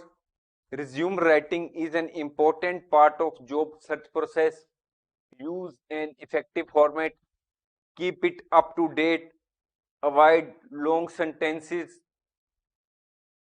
Hello students, myself is Parminder Singh from Prab Kirpa classes. Our today's topic is 13 useful resume writing tips. In our earlier two courses, we have learned that job application consists of two parts. One is cover letter and the other is resume. We have so far discussed the covering letter draft as well as the draft of resume. We have also learned the tips for drafting a cover letter. Now, in this topic, we will concentrate on resume writing tips. It is not that we write a resume in any way. There is a proper format which we have to follow while drafting a resume. As you know that unemployment is on the rise due to rise in population. Further, many organizations like Microsoft, Amazon, Google, Meta, and many more are asking their employees to leave the organization. They may have their own reasons the employees to leave the organization. But this is creating a lot of stress on the employees as well as shortage of jobs in the market, because there is already a lot of unemployment in the market. And in such a scenario, when many organizations are asking their employees to leave the organization, it adds more problem to the already unemployment people. So it becomes all the more necessary that when there is already lot of unemployment in the market, we can only become one of the successful candidates if we craft our job application, that is cover letter as well as the resume, in a proper manner. So now we will concentrate on resume writing tips. After going through this course, you will be able to understand what is the meaning of resume, what is the purpose of a resume, and what are 13 useful tips for creating a well-crafted resume. How and why should we proofread and edit our resume, and how much time do recruiters spend on reading CVs, and why should we tailor our resume according to the job description. Now we will understand the meaning of resume as well as what is the purpose of a resume. First, we will discuss the meaning of resume. A resume is a document that sums up your education, your work history, and relevant skills, as well as accomplishments to obtain a job. It means that when you apply for a job, you have to send a document which is called a resume, and it contains the particulars such as your qualification, your work experience, your skills, that is hard skills and soft skills, as well as any other accomplishment which you might have obtained. Next point is a resume should be well written and tailored to the specific job you are applying for. It means that your handwriting may not be legible. So it is proper for us if we send the resume in a typed manner. Further, it also lays emphasis on the point that if we are applying for the job, say for the job of a teacher, we should mention all the qualifications or skills or work experience which pertains to teaching.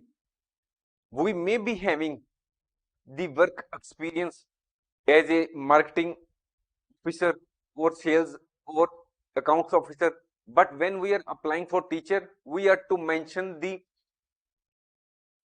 skills or education which pertains to the job description, that is that of a teacher. So whenever we are writing our job application, that is cover letter or resume, we should take into account the job description. Now, and another important point it is mentioned here, always submit your resume with a cover letter. As already told in our previous courses, that if we submit our resume without a cover letter, then there are chances that the prospective employer may not entertain your application. Now, what is the purpose of a resume? Resume serves as a marketing tool to sell yourself to the potential employer. Suppose we want to sell any product in the market which we have manufactured, then we have to tell the public about the benefits of the product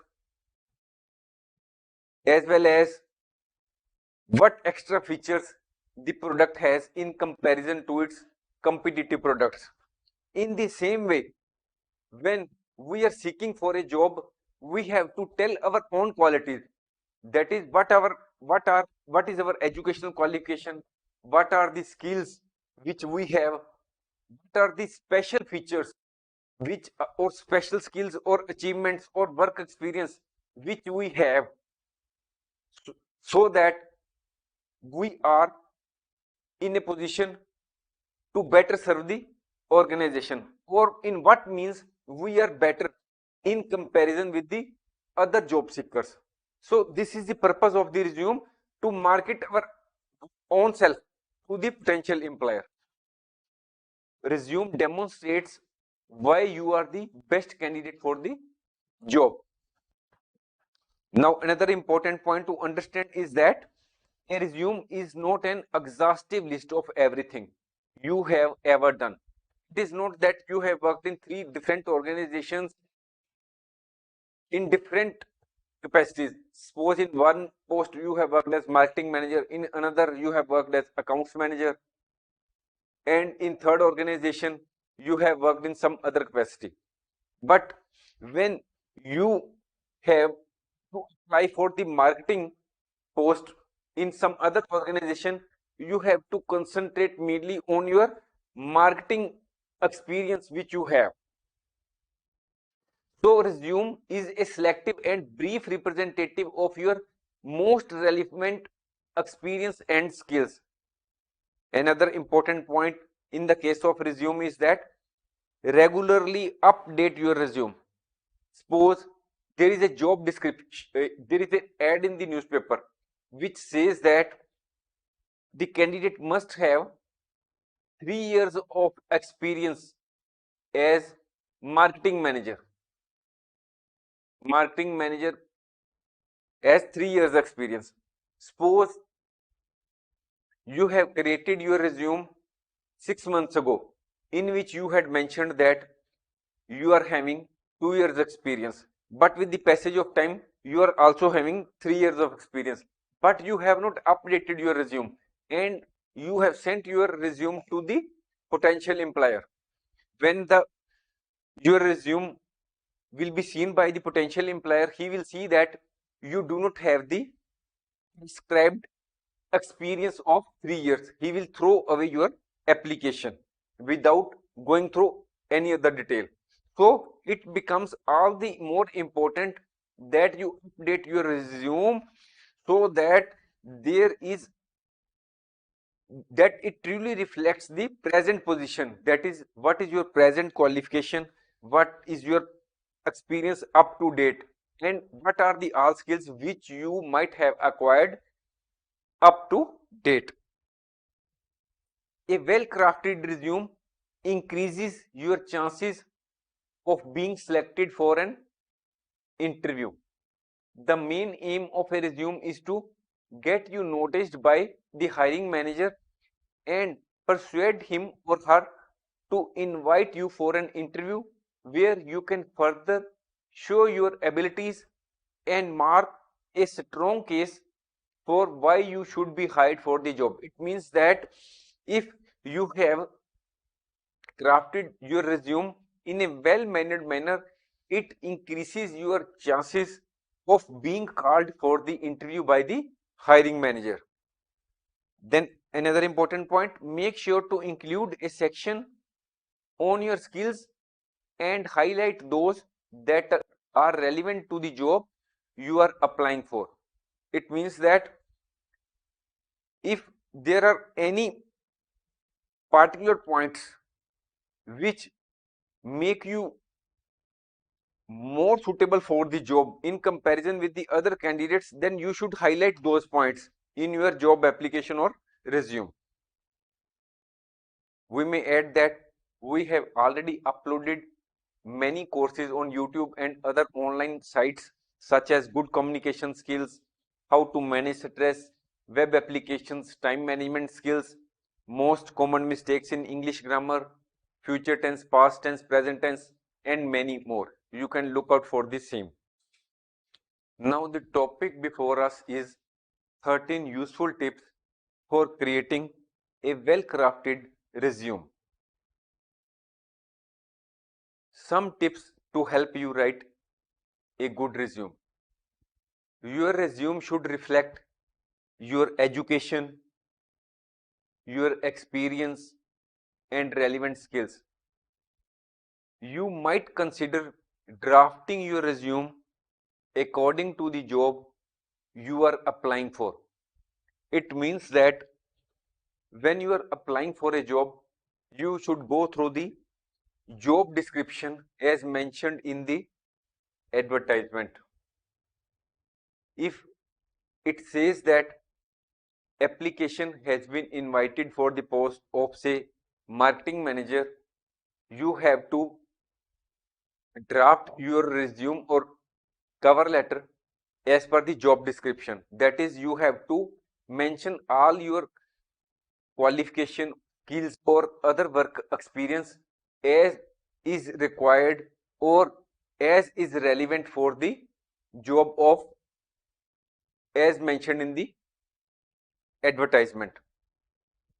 Now we will explain the resume writing tips which will help you in designing your resume. First is use action verbs, tailoring your resume according to the job description. What is the proper size of resume? Make your resume brief. Use right font. We should reduce or eliminate unnecessary white space. Include only relevant information. Importance should be given to the important information. We should give priority to the important information. We should support our achievements with hard numbers. We should choose appropriate margins. We should include experience. How to include experience when you are applying for the job for the first time? Save resume in a common format, proofreading and editing your resume. We will discuss each of these tips in detail so that you can have a clear view that you can draft a resume in a well manner. First is use action verbs. First point is for us to understand that what is the meaning of action verbs. Action verb is a word which expresses physical or mental action. Action verbs softly communicate that you take the initiative to do something. We should remember that on average, the recruiter spends less than 10 seconds on each resume. That is, whenever you send a resume, the person who is going through your resume or job application will on an average take less than 10 minutes to decide whether your application should be considered or not. If he finds that your resume or job application is okay, he may take more time to go through your resume, otherwise he will ignore the same. So it is important for us to use action verbs to keep them engaged. To keep them engaged means to encourage them to read more about you in the resume or cover letter. While writing a resume, we should avoid using weak and passive verbs. Action verbs differ from passive verbs. How do they differ? When a sentence contains passive verb, the subject of the sentence is not doing the action. For instance, a passive sentence looks on a resume may look like this. I was the leader of my marketing team. After going through this sentence, you can observe that the prospective employer may understand that you were the leader of your team, but you did nothing after attaining that position. This is a passive word. That is, on becoming the leader of your team, you did not take any steps to show your worth or to be proved good for the organization. Now, in this case, does not highlight any action you took. Now we will see another point. An active version of the same sentence might be, if you change the position and write in an using action verb, it may look like this: led the company's marketing team and launched new initiatives. This sentence shows that there was some action on your part. You launched new initiatives which helped the organization to achieve new heights.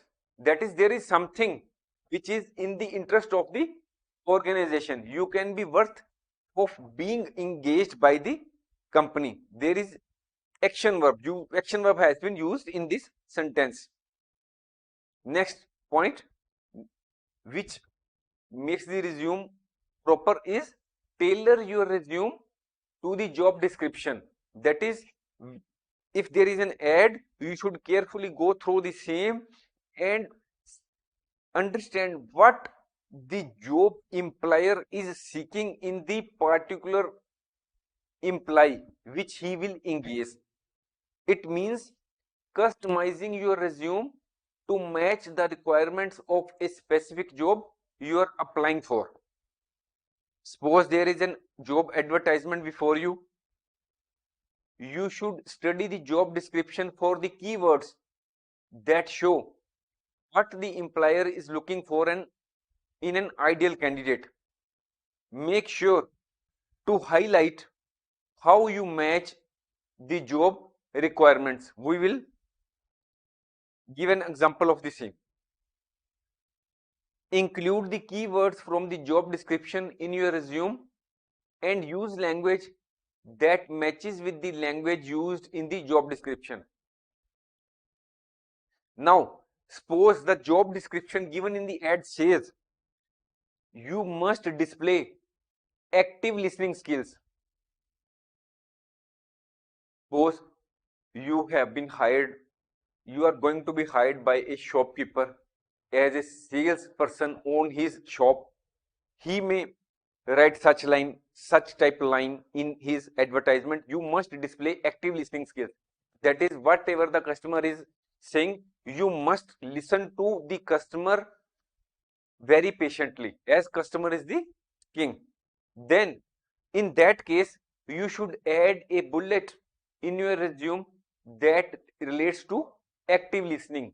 You could list it on a resume like this. That is, you can make it a point in your resume to write in the shape of a bullet: displayed active listening in all the meetings with supervisors and higher management. That is, in your previous job, you have displayed this skill of active listening in a very good manner. So next tip is resume size.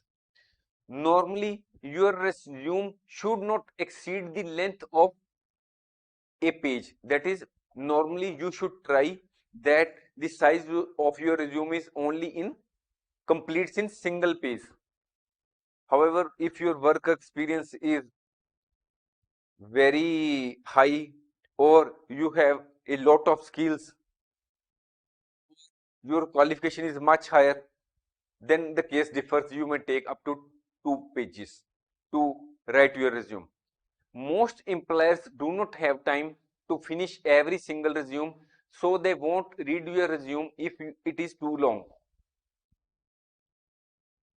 As already told, unemployment is on the rise because the population is rising very quickly and there are not enough jobs in the market to be absorbed by all the job seekers.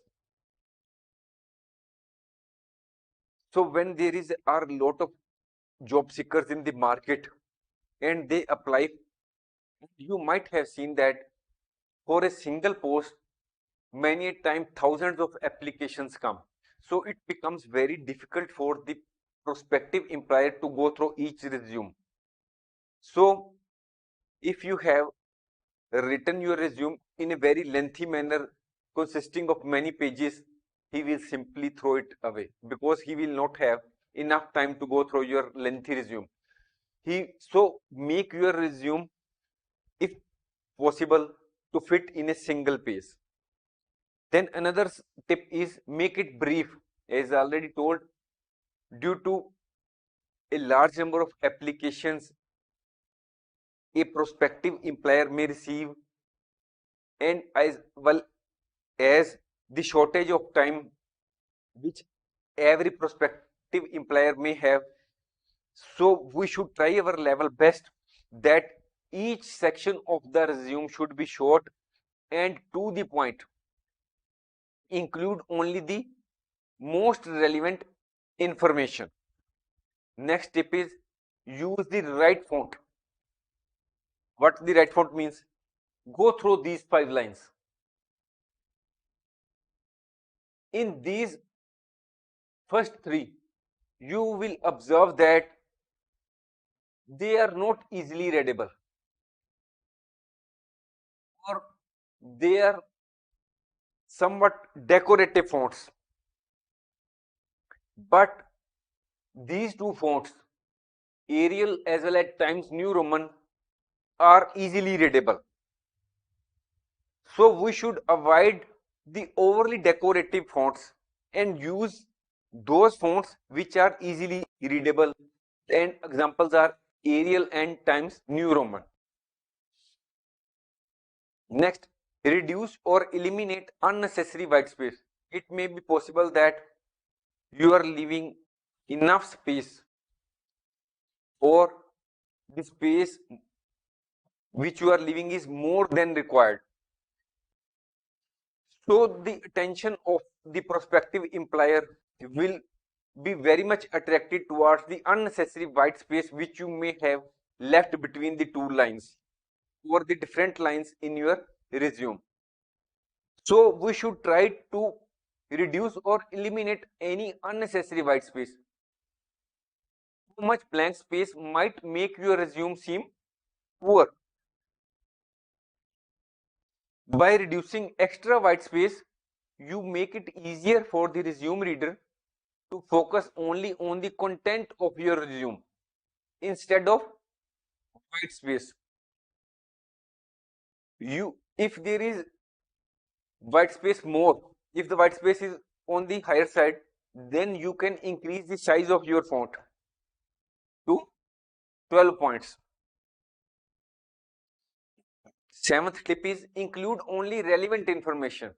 As already told, we should go through the job description carefully and understand what are the qualities or the skills or qualification which has been sought by the prospective employer, and only the information which is relevant as per the job description should be mentioned in the cover letter as well as in the resume. We should use bold text, bullet points and italics to highlight the important information. If your resume includes old or irrelevant information such as jobs held over 10 years ago or minor degrees and achievements, it may distract attention from relevant information. It means that you have served in different organizations for say 15 days, 1 month or 2 months, and you may be having such a list of say 10 employers, and you have also worked in 2 other organizations for quite a long time, say 2-3 years. So it is relevant for you to mention only those two employers and not to mention about those periods of employments where the period of employment is quite low, and you should mention only those degrees or achievements or those jobs which are only in the recent past. So next point is prioritize important information. It means that important information should be written first and less important information should be written afterwards. Next, support your achievement with hard numbers. You might have heard the term, a picture is worth a thousands of words. Whenever we go on the road, our attention is automatically drawn towards the pictures which may be there on the hoardings. We may not be most attracted towards the words which are written there. So it is in the same sense that a picture is worth a thousand words. In the same manner, numbers are worth a thousand words on resumes. Do not simply say you accomplished something at work. Use specific examples and quantifiable data to support your claim. When you write something in numbers into your resumes, the employer is automatically attracted towards the numbers. Numbers can relate to different things, such as it may be dollar amount. Dollar amount means that you took steps as a marketing manager or sales manager to increase the sales of your company from 1 lakh dollars to 10 lakh dollars in a period of 1 year. Then the numbers may be hours worked per day, or even the number of people you may have been in charge. Instead of writing, I was a camp counselor, if you write that I was responsible for supervising and organizing activities of 30 campers on a daily basis, it makes more sense. In the first case, it was not clear that how much persons were there which you were organizing or supervising. But in the second line, you have given quantifiable data. That is, you were in charge of 30 campers. In the same way, if you say that I was the marketing manager, but it does not show that how many persons were under you which were doing the function of marketing. But if you say that and I was a marketing manager and 30 persons were reporting to me, it means that you were the in charge of 30 persons. Although both these sentences, first this sentence and this sentence, describe the same job of a camp counselor, second sentence is much more appealing to an employer because we have given quantifiable data of 30 campers. Without the number, a potential employer might think it is only a few campers. The numbers give them a better sense of what you actually did. Other examples are I increased sales by 30%. That is, this is the quantifiable data. I outperformed sales targets by 10%. This is the quantifiable data. Here it means that you must give numbers to support your achievement. It makes more sense for the employer. Then choose appropriate margins. Typically, you should use a 1-inch margin on all the sides of your resume. Upper side, lower side, left, right. If you have too much white space, you might consider making your line space by 1.25 or 1.5.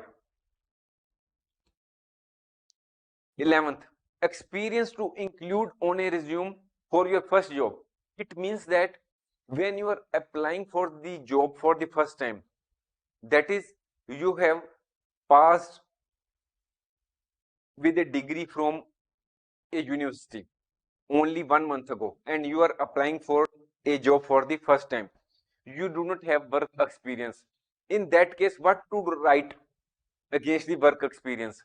In that case, you do not have to write anything. Until then, you may share how you are building skills relevant to the job you are applying for. That is, in that case, when you are applying for the job for the first time, Against the adding work experience, you may write internships or apprenticeships or the volunteer work which you may have done. Then another point, 12th point, save resume in a common format.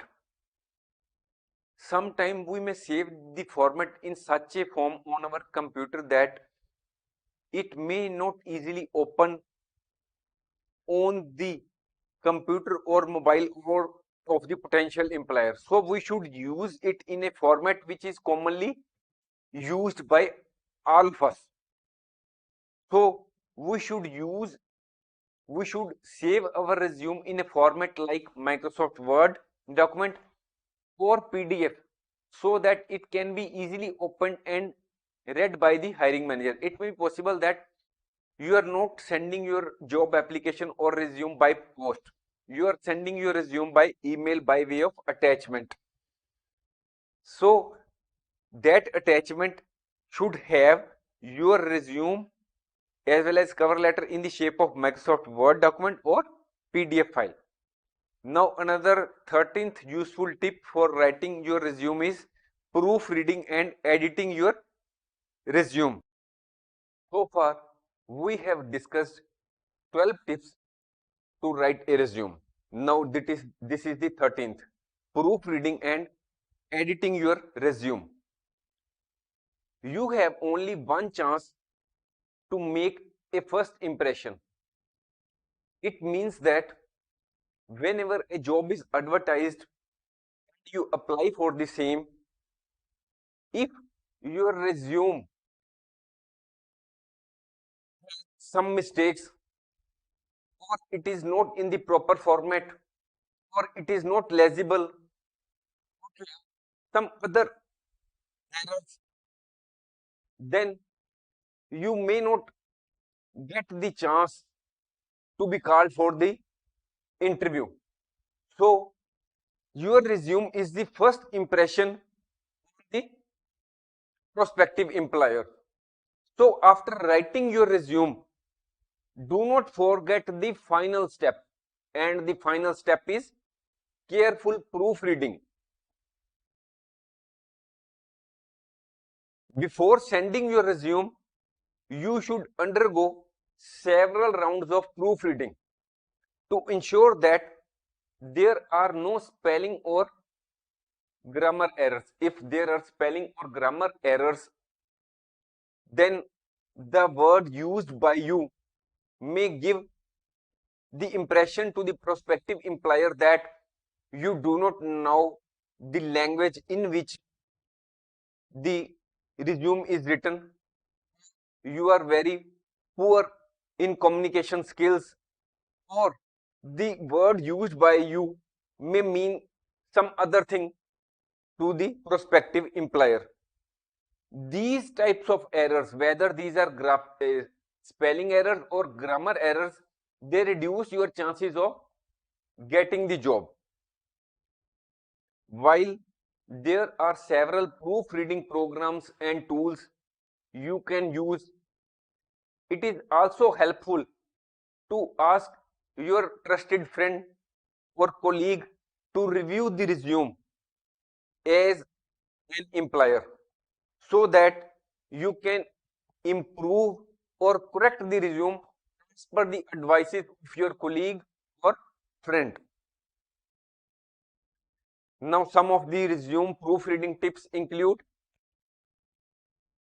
proofread your resume using a print copy rather than relying on a screen. Whenever you read any document on the computer screen, you may skip an error. But when you get a print of the same on a paper, and then you read it, you may find a mistake which you had skipped while reading the same document on the computer screen. Then another tip is read your resume silently and slowly. If you go through the resume very fastly, then there are likely chances that you may not pinpoint the error which is there in the resume. Next point is double check little words. Sometimes it also happens to us that whenever we go through the document on the screen, on a printed copy, then there are certain words which often skip, which are wrong, which have been wrongly used, but they skip our attention. For example, sometimes we may use or in place of of, or of in place of or we may write it or is. They get often interchanged. It may be also that there is some typographical error. Next, ask someone to proofread your resume. When we read our resume, then it is quite possible that there is some mistake in writing the word, but that word appears correct to our eyesight. But when some other person is asked to go through the resume and proofread it, he will find out the same. Another person will be more objective in evaluating whether your resume makes sense.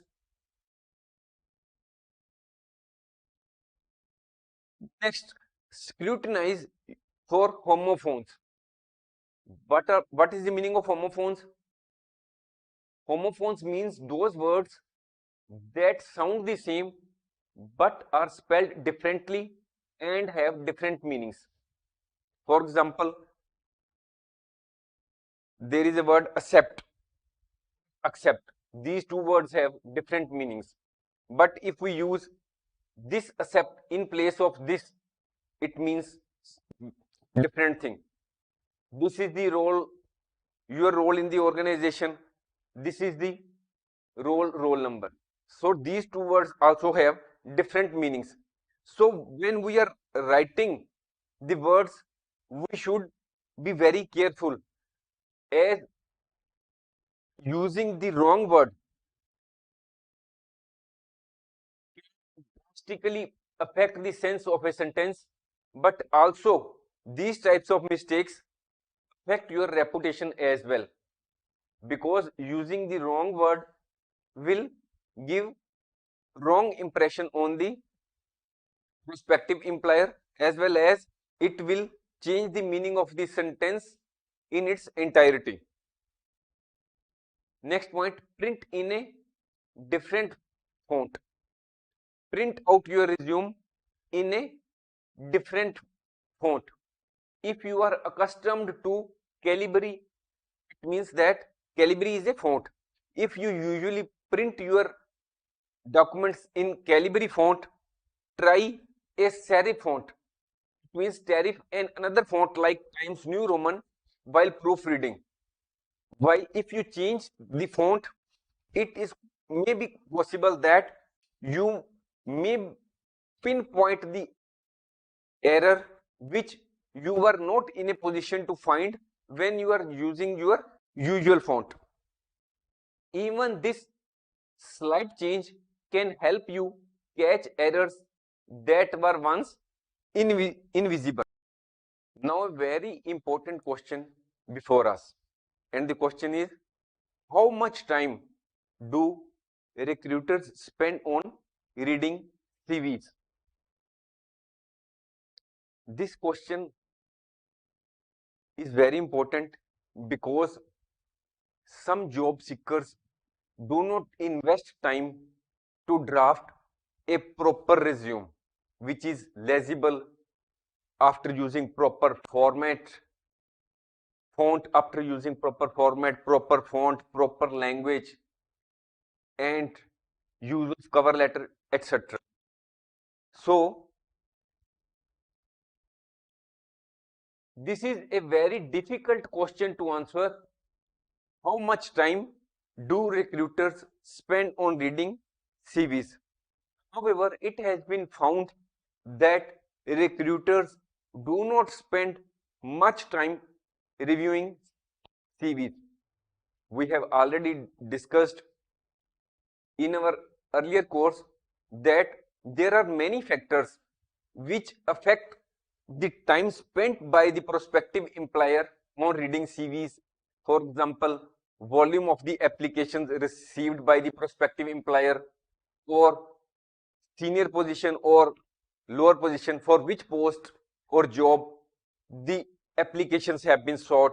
Because if the post is of lower level, a large number of applications do arrive at the desk of the prospective employer, whereas in case of senior positions, very few number of applications are put forward by the job seekers.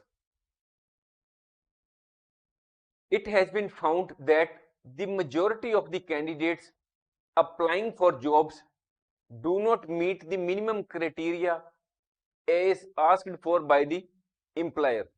It means that, suppose if the job ad says that the applications are invited for the post of English teacher, and the minimum qualification of the job seeker should be postgraduate in English.